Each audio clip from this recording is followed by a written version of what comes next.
Oke, Atma Namaste, salam rahayu untuk semua saudaraku. Kita akan menjawab pertanyaan dari saudara-saudara kami yang mereka bertanya dari kolom komentar.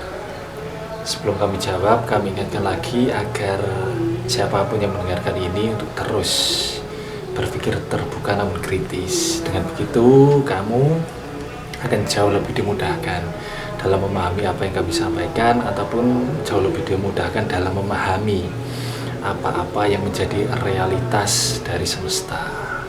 Oke.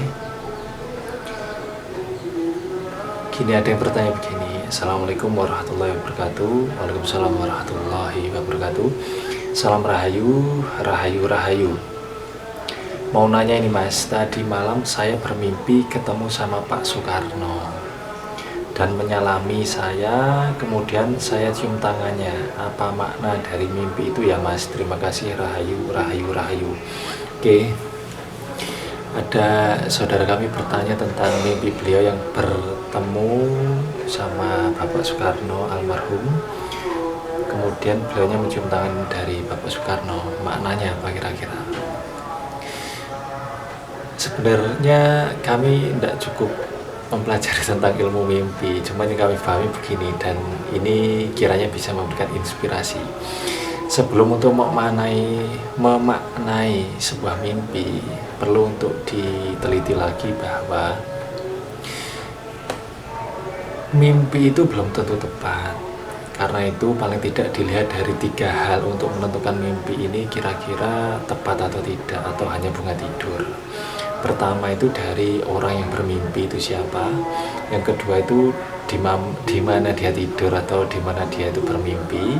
Dan yang ketiga itu dari waktu mimpinya. Dari orang yang bermimpi itu tentu ada bedanya ketika seseorang dengan kesadaran diri sebagai jiwa dengan orang yang belum sampai ke situ. Dalam artian ada orang yang bermimpi itu sebab dari pikirannya sendiri. Kemudian ada yang bermimpi itu mimpinya muncul sebab emosi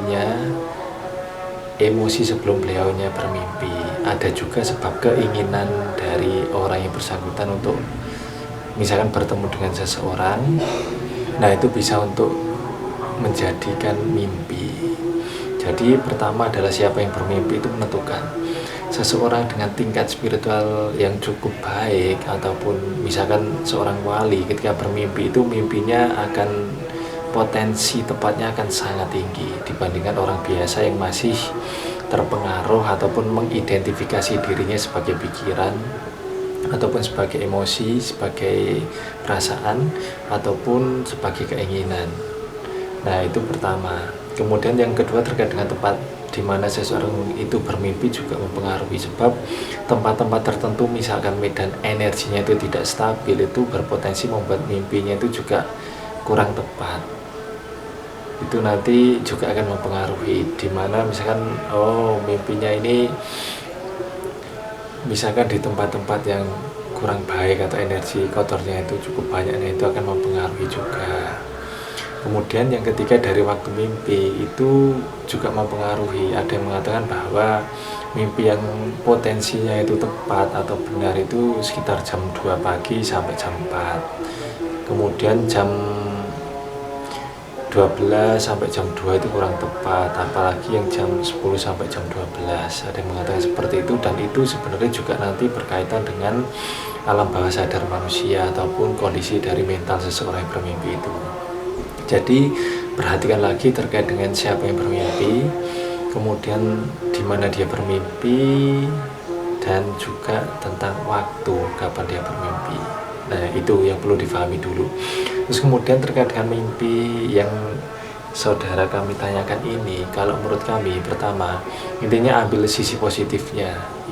Apa yang bisa diambil dari pelajaran mimpi itu dari sisi positif, maka ambillah itu. Contoh misalkan ketika kamu bermimpi ketemu dengan beliau, Bapak Soekarno, seorang hebat yang luar biasa, yang power kepemimpinannya dan karismanya itu tinggi, maka anggap saja kamu mendapatkan power itu. Apalagi kamu dalam mimpi itu bisa untuk bersentuhan ataupun mencium tangan beliau. Anggap atau sadari mungkin kamu mendapatkan power baru, mendapatkan anugerah dari energi kepemimpinan ataupun karisma itu. Jadi seperti itu. Terus kemudian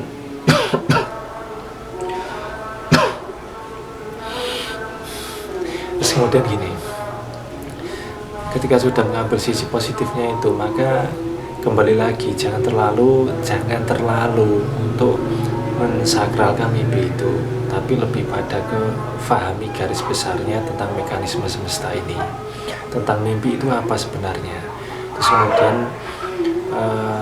dari mimpi ini maka hal apa yang bisa saya ambil pelajaran. Tentunya semua itu untuk terus mengembangkan kesadaranmu, kesadaran seseorang bermimpi, dan memotivasi untuk lebih berdaya guna atau beramal soleh, berbuat baik.